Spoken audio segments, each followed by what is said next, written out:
So Tyler, welcome. Thank you for having me.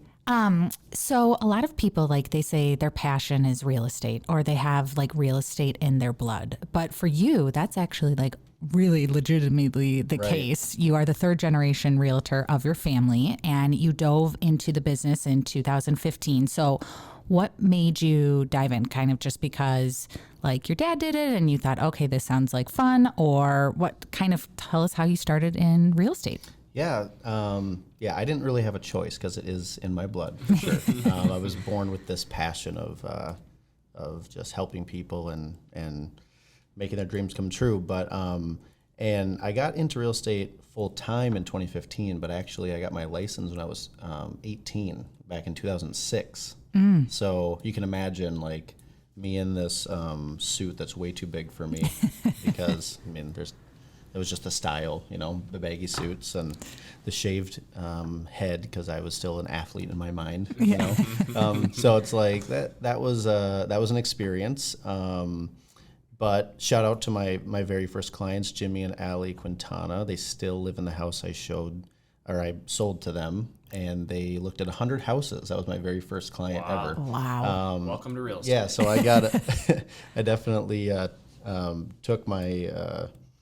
I definitely dealt with a lot that first transaction, but they were great. But so going back to why I got into real estate, my dad, he had been in real estate since 85 when I was born in 86. So he just, you know, I was always around it. I would be, I remember vividly, you know, he had every cell phone imaginable. He had like the briefcase cell phone. He had the big brick cell phone.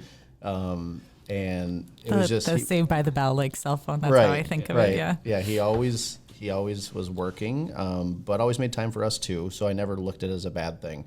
But like there was one time we're driving down the and this happened many times, but we're driving down the road. This is before the internet, so we had the King's map book.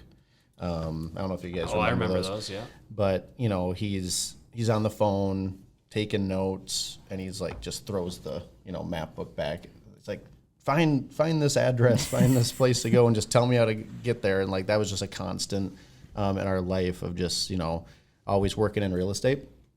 And he also had a lot of like amazing friends and like just people that were basically my like uncles growing up because of just different business partners he had. So I was always very fond of it. And I was working at Dairy Queen when I was 18, and he was like, you know what, you can just jump into real estate, maybe you sell a house or two and you make more than you would at Dairy Queen all summer. So I was the Blizzard expert at the Champlin Dairy Queen, so it was tough to leave that, but I decided to jump in and, immediately just caught this like fever for it. But in my mind, I was going to be this corporate marketing person. I wasn't going to. Between 06 and 15, yes. That was the goal. Yeah. I was just like, time? I'm going to go to college. I went to St. John's University. And I think, honestly, that helped with my real estate career because people knew me kind of as a realtor, even though I really wasn't doing it, at the time.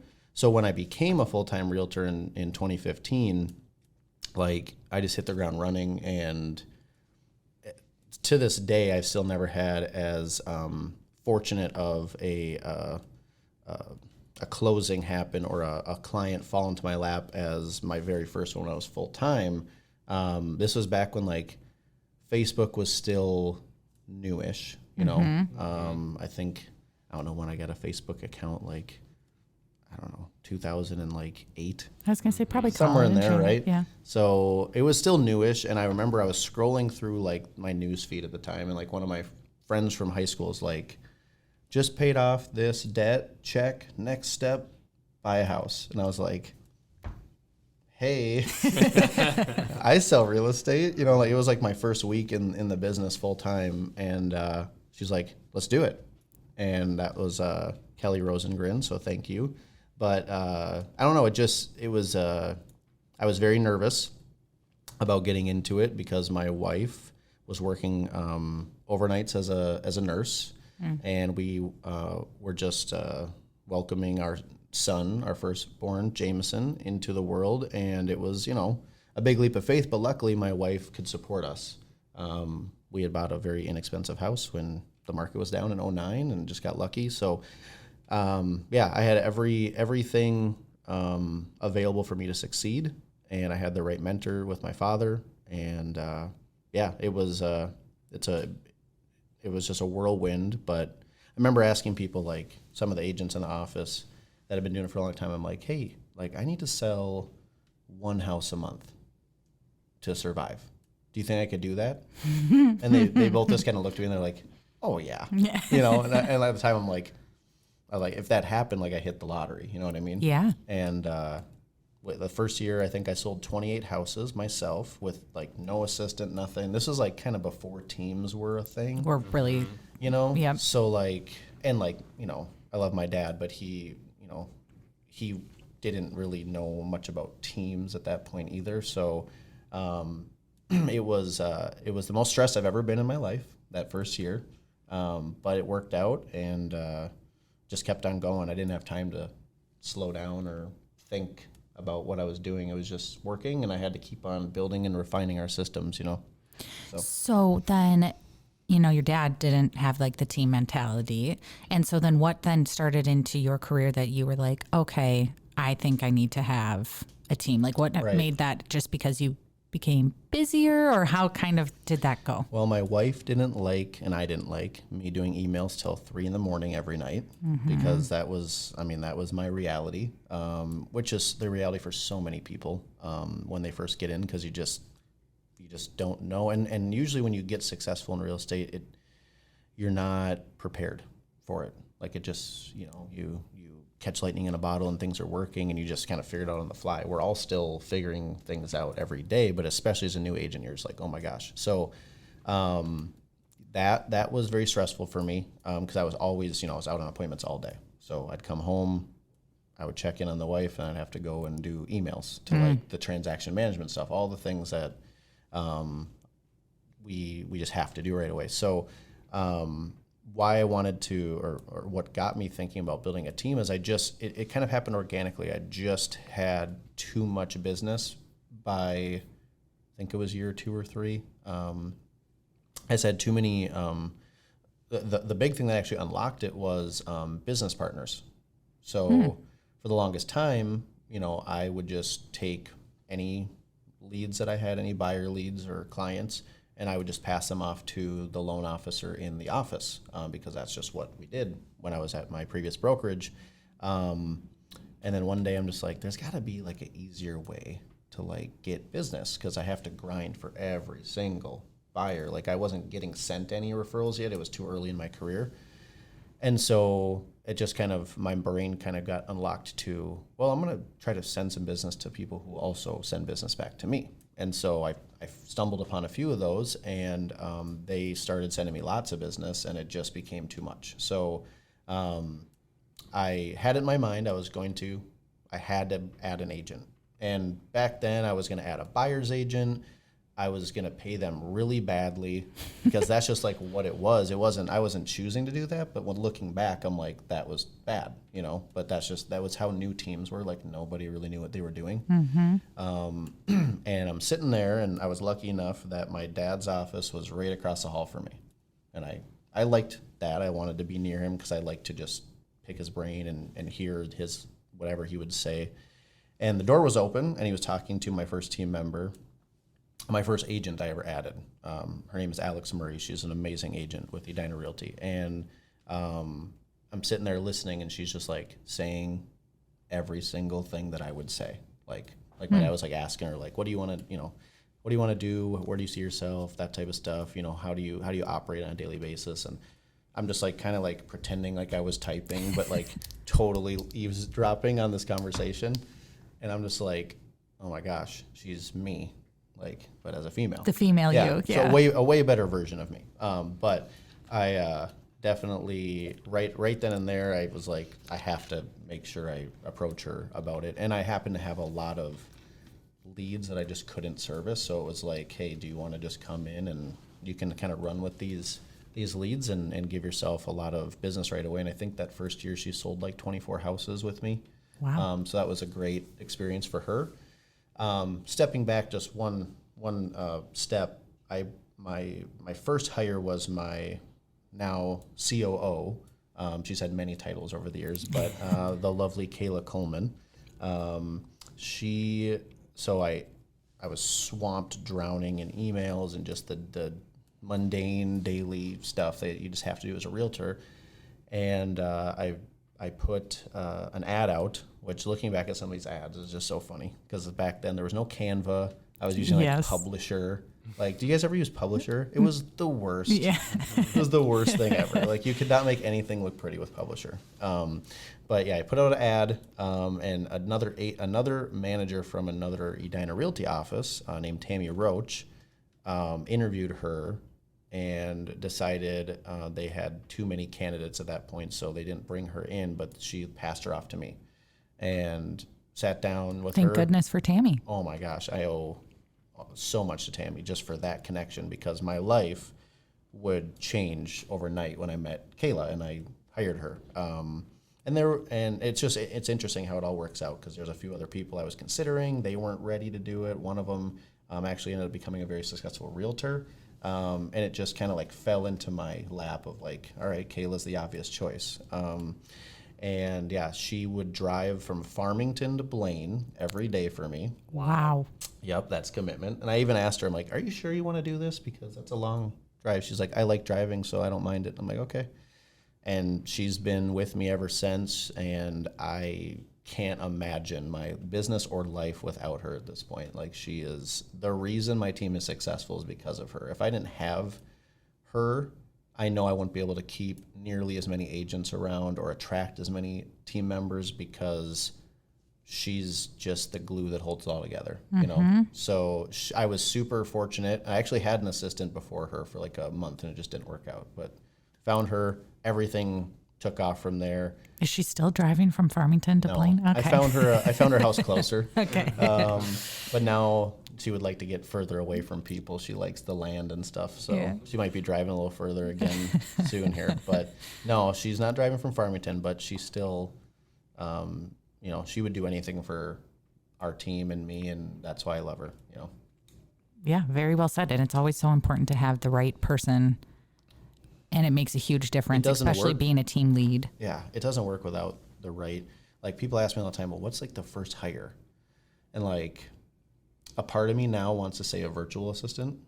I think that is the right hire, but to grow the team, you need that in-house director, and they need to be like wired the same as you in a way. Otherwise, honestly, it's just gonna fall apart eventually, you know? So it's such an important hire, and I just got super lucky.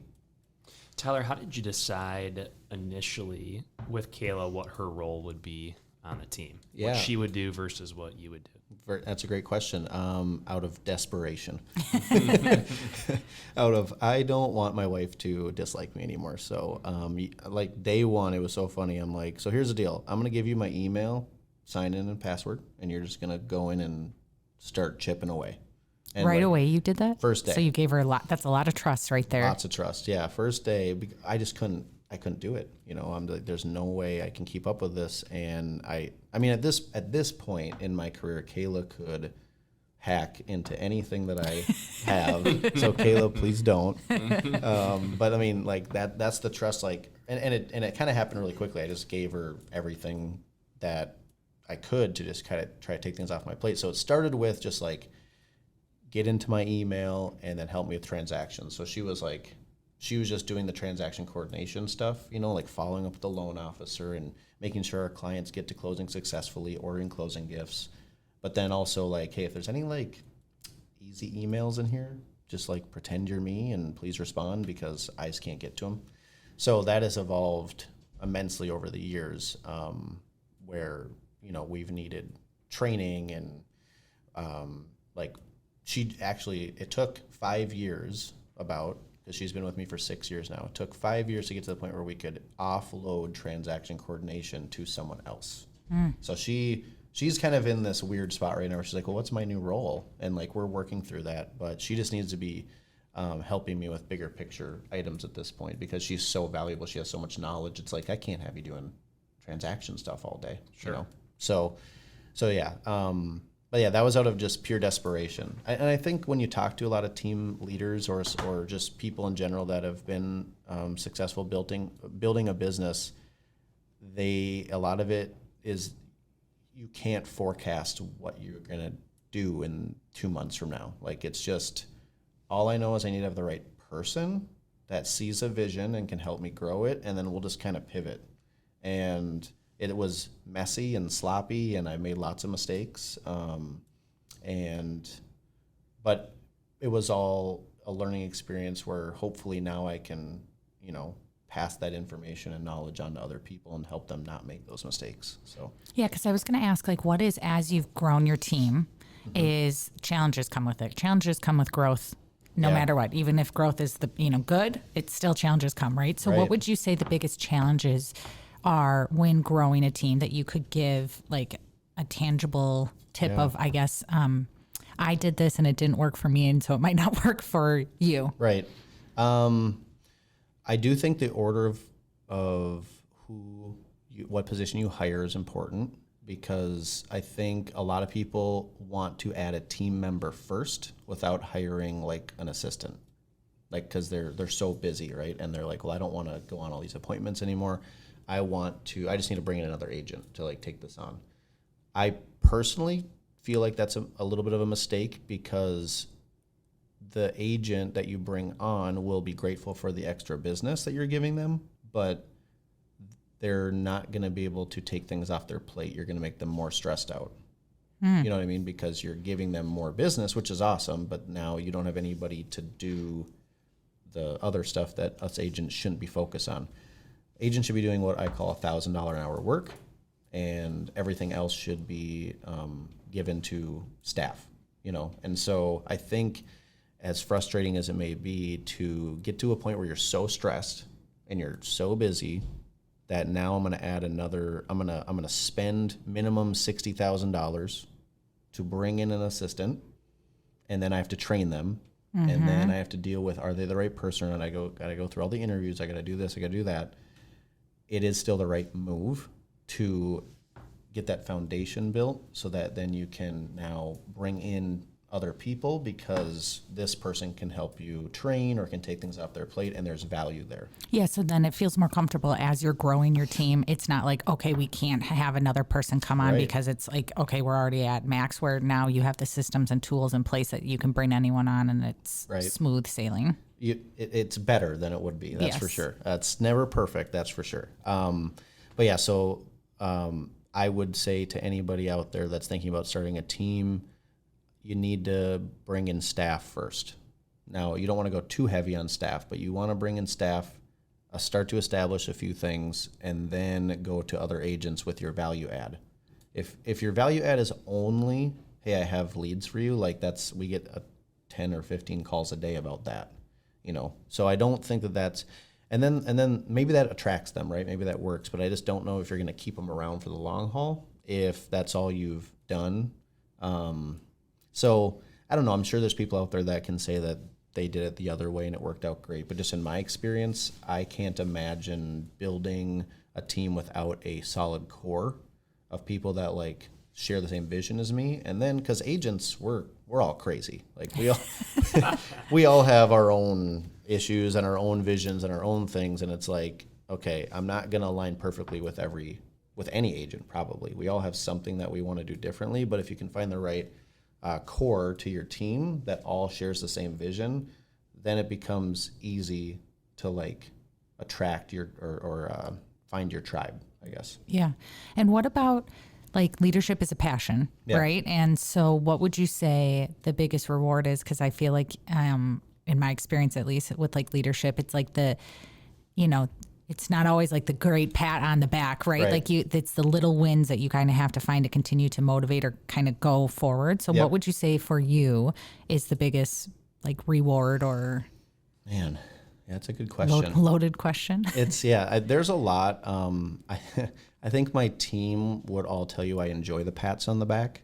We did a personality test like last week, and I'm what's called an achiever on the Enneagram test, which basically means that I love leading, but I love being told that I'm doing a great job, which that's spot on. Because when you're a team leader, especially at this point in my career where I am not selling as many houses personally as I once was. 2 years ago I sold 80 homes myself. Last year I sold 60 houses myself. This year my goal just that I picked for managing time was like 30, 35. That seems like not great for me, for someone that was selling more than that a couple years prior. And so you start it's a very thankless position being a team leader. It really is, because you're buying time, right? Like that's the big benefit of being a team leader. You are giving up money for time, which I'm all for. While my kids are young and I need to be there for them, but internally the team leader is usually a fiery, competitive person, and they kind of want the glory. That's just how us team leaders are. And so it is very thankless, because the agents, rightfully so, they need to focus on themselves. I built the team so they can focus on themselves. So I guess the best way to answer your question is there are a ton of little wins. I just enjoy just watching them grow into, not even that they get a closing or anything like that, but just taking little steps that are, because then our training, the things I'm saying is somewhat working. It's not falling on deaf ears. When I can see someone so I say, my dad said this to me, and if I can give a tip to any agent out there, this is the tip: be the obvious choice. Okay, just remember that. Be the obvious choice. And my dad said it to me when I first started, and I was so annoyed with him. I'm like, what the heck are you talking about? Be the obvious choice. How do I do that? What am I supposed to do? Who's going to work with an 18-year-old kid with a baggy suit? It's just not going to happen, Dad. It's just be the obvious choice. And so what that means is whatever you're doing, whether you're doing social media, you're on a listing appointment, you're at a wedding and with a bunch of your friends, if you're plopped down in the middle of a room, you need to make sure you're the obvious choice for people in that room who have a real estate need, period. So just make it happen, And so I say that all the time to my team members. They probably get really annoyed with me, because my dad said it to me and I know how I felt. But I say that, and then now I hear my agents starting to say that. And it's just little things like that, those little wins, because just because you don't put a closing up on the board that month or something doesn't mean that you're not making big strides with your mindset or just in general. Your growth. Yeah. So I think just having those little wins is awesome. And we always celebrate the big wins too. But I sincerely enjoy watching them grow. And I think that's why I enjoy being a team leader, because it's more about the journey or the process for me. Versus when they get to the point where they're selling 20, 30 houses a year, I'm pumped for them, but it's not as exciting as when I'm watching someone go from I'm struggling to pay my bills to I have a sustainable business. That part is so fun for me. So, Tyler, when you're evaluating somebody that you want to add to your team, what I think is cool about it's your namesake, right? It's your team, right. It's your brand. What is your process for that, and how do you differentiate potential candidates and evaluate, and then end up making a hire? Right, great question. Again, when you first kind of start, you're just kind of grasping at straws for that answer. You don't even necessarily know what your culture is. So again, I think the agents out there that are so selective right away, I would just be open, because there may be personalities that mesh better with you than you think, just on paper. But, I think a good one for me is, I think you can tell a lot about a person through their social media, even though sometimes it's, fabricated or whatever. We all know how the Facebook life is different than real life. Yeah, reality versus perception. But just, you can see their personality, and for us, we're from Blaine, right? Blaine, Tucky. We're not, we're not the other fancier areas. Blaine's a great community and I love it, but it's very down to earth, And so for me, it's people that don't take themselves too seriously, that are fun, that are visible on social media is very important to me. Family oriented? Very family oriented, yeah. So when I talk to people in our interview process, when we get to that point, I always talk to them about, work-life balance and stuff. And I know people say it all the time, but like on our team, I require a day off, like during the week. It's in your voicemail, it's in your email, you're off. If you want to work, great, but I'm not going to expect you to work that day. Yeah, I know your day's Wednesday. My day is Wednesday. No one take my day. It's Wednesday.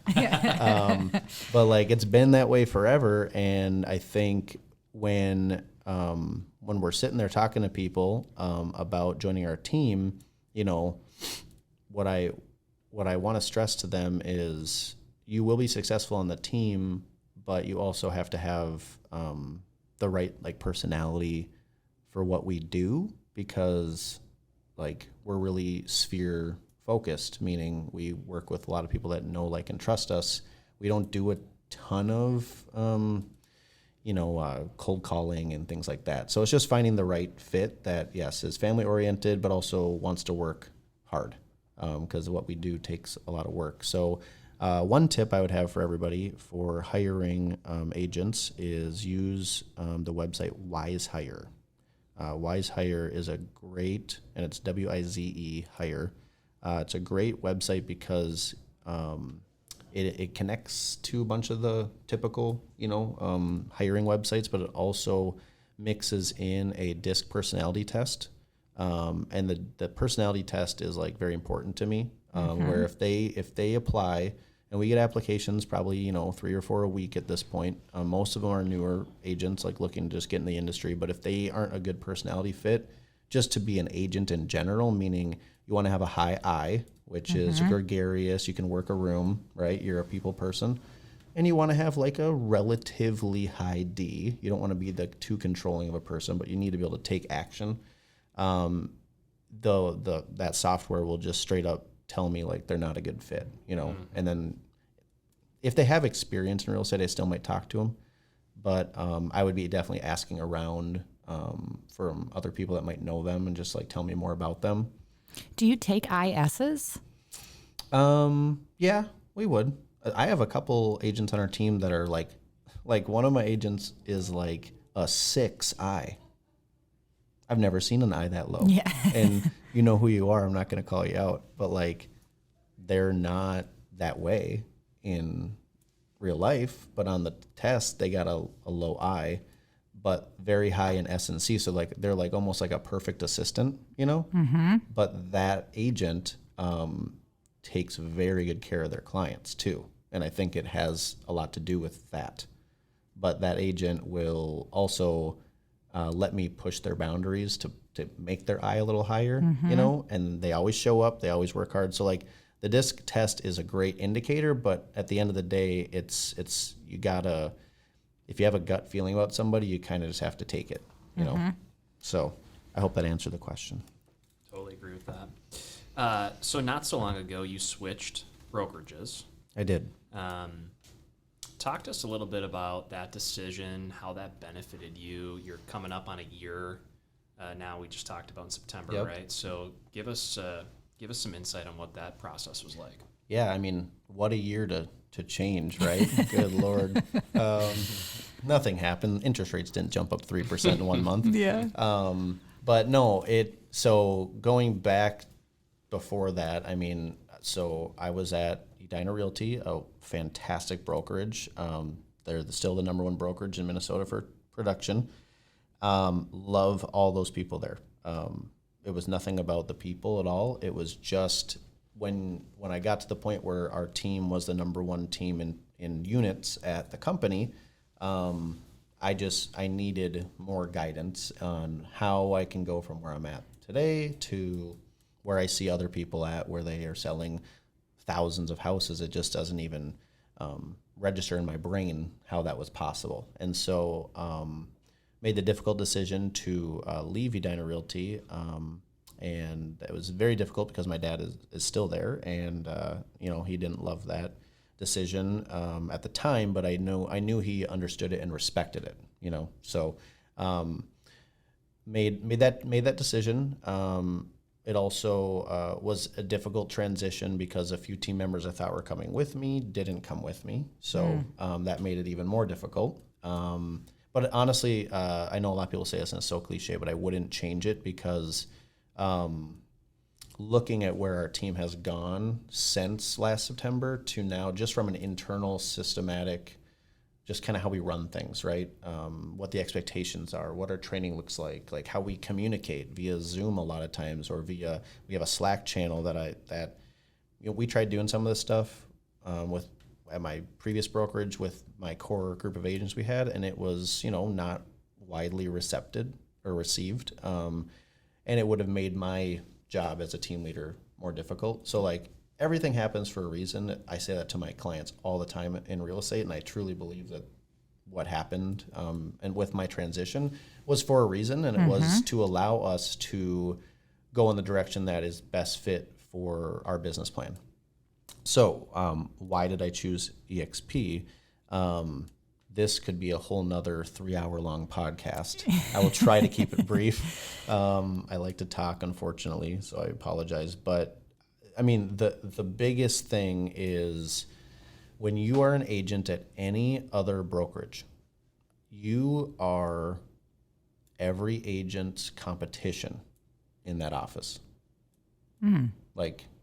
Unless they're on your team, but then you're still kind of competition. I mean, but obviously there's really nice, amazing agents out there that will always help. I was one of those guys at Edina Realty. I would help anybody that ever asked me anything. I would never not share something with them. But at the end of the day, you're still competition with anyone else in that office, right? You're in the same marketplace competing over the same buyers and sellers, and you gotta wonder if they're sharing everything with you or not, right?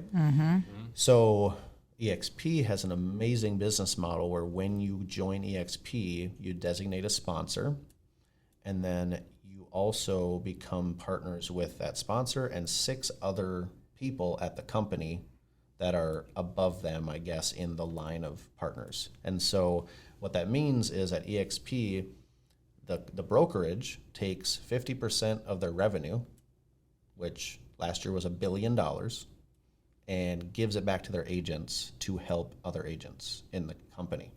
So every agent is financially incentivized by EXP to ensure the people below them in the line that they have brought to the company succeed and sell houses. So to me, that was like, okay, I can join this company. I will have direct business partners now versus just other agents in the office. Like, they are in business with me to help me grow and to help me succeed. And that was like just the beginning of like, okay, this is different than everything else I've ever heard of. And also I was very excited about the fact that I can get paid 3 different ways doing the same job I'm doing as a realtor anywhere else, right? Where you only can get paid one way. So at EXP, you have revenue share through helping other agents at the company. You also get stock options. So you're able to buy stock at a discount. You get rewarded stock for lots of different things. You get your commission, your commission cap with the company given back to you in stock. So there's all these amazing things, right? And so that part was attractive. But overall, it was the fact that I can align myself with people, and I can give a shout out to so many people, but I can align myself with someone like Parker Pemberton, who's down in the Apple Valley area. He's 6 months older than me and went from 200 units 2 years ago to 1,000 this year. And let that sink in. And from 15 team members to 60. Okay. And it didn't just happen because he's a genius. Now, Parker's very smart, but Parker was smart enough to align himself with people like Kyle Whistle out in San Diego, who's the number 2 most influential social media realtor in the country. Daniel Beer is another agent out in San Diego that is the top commission earning agent and team at all of EXP in the entire world. Both of those are my direct business partners. So I could call Kyle Whistle right now. He'll answer. We'll chat. We'll be done, and I'll have something to work on for the next month. And to have that access to the right people is why I was like, I can't unsee this. It's so crazy to me that I can go and get a business plan to go from me selling 80 houses a year myself to Tyler, you're going to sell like 10 houses a year, but your team's going to sell 1,000. Like that didn't exist. It doesn't exist in real estate. Like unless you have a really good friend that's willing to meet with you constantly, or you could pay lots of money for coaching and little things like that where like the three guys I just mentioned, Kyle, Dan, and Parker are all actually coaches that charge $3,000 an hour. You know, I get them for free because of just joining this partnership.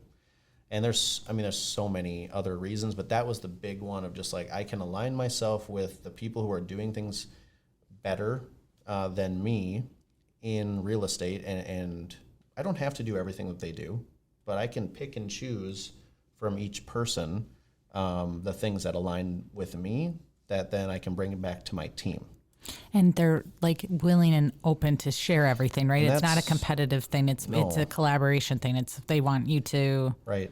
That's the thing that like, you know, a lot of people when I made the transition, they were like, oh, they're gonna stop helping you as soon as you get there, and they're just whining and dining you, and you know whatever. And I understand that because that is typical, like in real estate especially. Like you kind of win someone over and then that's it. But again, I also have something of value to help them with. And it just becomes this partnership that is, I don't know, indescribable. When I was at my previous brokerage, lots of wonderful people there, but maybe didn't have the exact same mindset as me with a lot of things, you know. And so now I'm surrounded by people who they either have the same mindset as me or like even in a whole nother world. Like Nate Plash is a partner of mine. He owns 160 doors, like rental property doors. And I'm just like, wait, what? Like I have 2. And I was like, I'm doing big things. I got 2 rental properties. And then he's like, yeah, I have 160 doors. And that's what Nate Plash sounds like, by the way. I love him. He's like, yeah, bro, 160 doors. And you're just like, wait, what? Like, what are you talking about? How do you do that? And you hear what he did, and it just, your mind explodes. Your mind is open to this whole other universe that didn't exist 1 second ago. And that's what being in the right room with the right people does for you. And that's why we had to go to EXP. Had to. And then what wonderful, I don't want to say necessarily leverage, but then like for people to be on your team is totally you have access as well, like more knowledge and tips and tricks that you can also pass down. Right. And that's a huge part that I make sure all of my team members are aware of. Like we do, we have a couple weekly masterminds, one with our big national partnership with like Kyle Whistle and Dan Beer and all those guys. And then we have the Minnesota partnership underneath Parker is called the North Star Alliance. So we do a weekly mastermind as well that all of our team members can tap into. I mean, I was watching a video last night from John Glutch, who's another partner out he has a team in 3 states. So think about that. That's again, your mind just explodes, right? Like, wait, how? And he runs his team with, get this, he has 20 to 25 virtual assistants. He has a couple in-house people too, but he has 25 virtual assistants from the Philippines and India. Wow. And they're all like, and actually he's the reason I was able to get up enough courage to hire a VA, because he talked about them so eloquently and like that they're like members of the family and the team and stuff like that. And all I ever thought about them was just like opposite of that, you know, just like, oh, I never will see them, whatever. But he told me about them in a big mastermind meeting with a bunch, like 100 of the top producers in the country were there at EXP, and he was talking about all these VAs, and I'm just like, oh my gosh, I'm totally missing out on like what this would do for those people. You know, if you hire someone from the Philippines, you change their life. You know, and they're very loyal and excited to work with you, and they're great people. You know, and so I don't know. There's just so much that yes, our team members can tap into. But it's endless, the amount of things that like a team leader can like learn from a group like that. And that is the last thing I'll say about EXP is the reason that some people don't have a great experience at EXP, it's not the brokerage, it's who you join matters more than anything, because if someone, like if you just were like, I'm going to become a realtor and I'm just going to join EXP, the person you designate as the sponsor ties you into whatever line of partners you're with. And if you're in a line of partners that, maybe most of them, all they do is just recruit agents all day. They only sell maybe 5-10 houses a year. None of them run a team, or a couple of them are retired or whatever. Like, your experience will be so much more different than mine. And so you'll see people go to EXP and then they leave sometimes and they'll be like, oh, there wasn't support, there wasn't this, there wasn't that. It's only because of who they joined. Because the brokerage itself is actually great. Like, there's always someone to help us, but I could see someone get very discouraged if they're like, I want to learn how to sell houses. And people are like, call these agents and recruit them.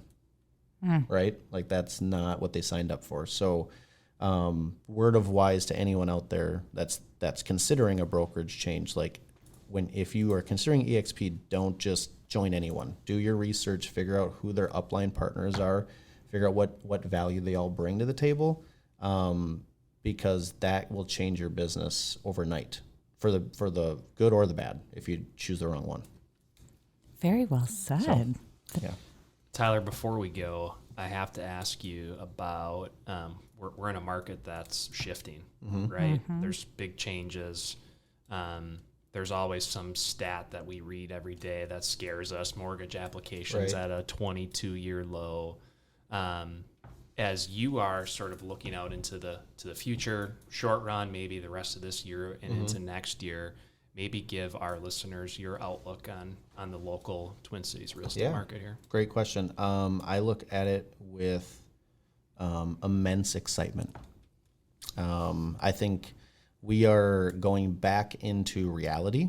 I think we are going back into the market that who you work with matters. And your partnerships. Yep. And as a client, as a consumer out there, the realtor you choose is going to matter now. And it still mattered on the buy side for sure over the last 2 years, but on the list side, like, it matters. And we have stats that show we were still making our clients more money than almost any realtor out there. However, your house was going to sell if your dog listed the property, like, it was going to sell. It was supply and demand. So I understood that. But this is the market that I built my business in, the more balanced market, the one where, like, if you work harder than everybody else, you can thrive, where you can be the obvious choice, that type of thing. So I look at it as, this is a necessary shift we all saw coming. Again, when you're connected to the right people, like I am within the Fast Forward movement at EXP and North Star Alliance, like, we saw this coming back in like March.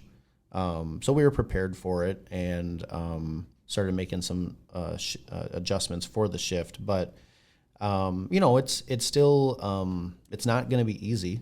It's not going to be easy at all. And we're going to see, we saw for the first time, I think it was in April or May. It was the first time in the last, I don't want to say it wrong, but 12, 15 years, somewhere in there, that the national count of real estate agents went down. First time in like 15 years or whatever. That's crazy to me that, like, it was going up every year. We're going to see that a lot. People are going to get out because we've had so many people enter the industry over the last 2.5 years because of how, quote unquote, easy it seemed. And they honestly, don't, if they're not on the right team, if they're just by themselves, if they're not in the right office, like, they're not going to understand what's happening or what happened to all of their business. They're not going to get it. They're just going to think, oh, I just thought we just listed houses and they sold and it was 40,000 over, and they never, think about the people that joined 2 years ago. And I've had a few on my team that recently had this happen, that they've never had a price reduction conversation with their client ever. Right. They don't even know how to do it. And it's like, if you're not on the right team around the right people to handle like the new market, which is just the old market, then yeah, I think people are going to kind of panic, and you're going to see a lot of those headlines. You're going to see the doom and gloom side of things more, but it's not true. There's so many opportunities out there for both buyers and sellers right now, which I'm super excited about, because for a while there, it was, you work with a buyer, you don't know if they're even going to get a house.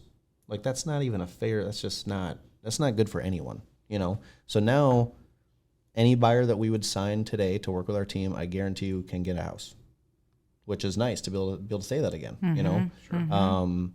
So I think, you know, we're obviously dealing with some inflation right now. We're trying to curb that. And I saw some of the more recent reports, you know, that they actually overestimated it this last time, I think. So we should maybe we're starting to see a pullback on rates a little bit. But I'm sure that will change. And we have the political season coming up here. So, you know, it's going to get crazy again like it always does. But it's cyclical. And I think if you just surround yourself with the right people and, you know, do the right actions every single day, you will easily make your business recession proof or shift proof, and you can always pivot, you know, like, so I'm not worried about it, but it is, you have to have the right leadership in place. Otherwise you may be behind the 8 ball, and there will be lots of people leaving the industry because it's just not, this industry is not for everyone, you know, and it's not a bad thing. Like the last thing I want to see is an agent grinding it out, not making any money. You know, at some point it's just like, hey, this just isn't for you. You're not the right personality fit. We should probably get you into something else, you know? So, but I think there's a lot of opportunities for investment properties right now. Man, so many. I mean, I wish I had a bazillion dollars. Like, oh my gosh. Just, yeah. Does everybody? But there's probably one person listening that doesn't want a bazillion dollars. But like, you can go and find a $300,000 house, 4-bed, 2-bath anywhere right now, okay? And you can buy it. Doesn't even have to be a bad one. Just buy it. Could be flipped. $300,000, 4-bed, 2-bath. Put 20% down. You're gonna make $1,000 a month on rent. You could do that every month, and then you don't have to work anymore. Like that's what's out there right now, because the rental market's going up like 6-7%, I think, right now, while house prices currently are increasing by like 1 to 2%.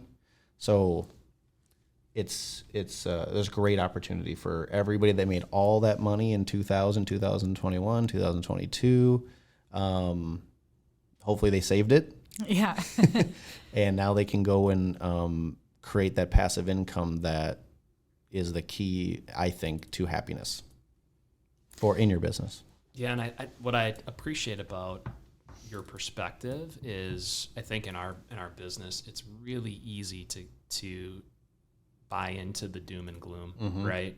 I listened to a speech from the Minneapolis area Association of Realtors economist a couple weeks ago, and if you just look at the amount of real estate that's still being traded today, it's still pretty good. It's like great, the actual units being bought and sold, right? So I think if I'm hearing you, it's surround yourself with the right people. That sounds so easy, but it's not simple. It's the hardest thing in the world. It really is. You don't just be the dumbest person at the table. Just make yourself the dumb. If you're the smartest person, just get up and leave. Like you're not going to get smarter at that table. You know what I mean? You need to find people that make you uncomfortable all the time, in a good way. So well said. And I think it's making sure you're evaluating that routinely, you know, and who am I surrounding myself with? And then control what you can control. Yep. Which is your effort, your work ethic. Yep. How you're doing your job, how you're treating your customers.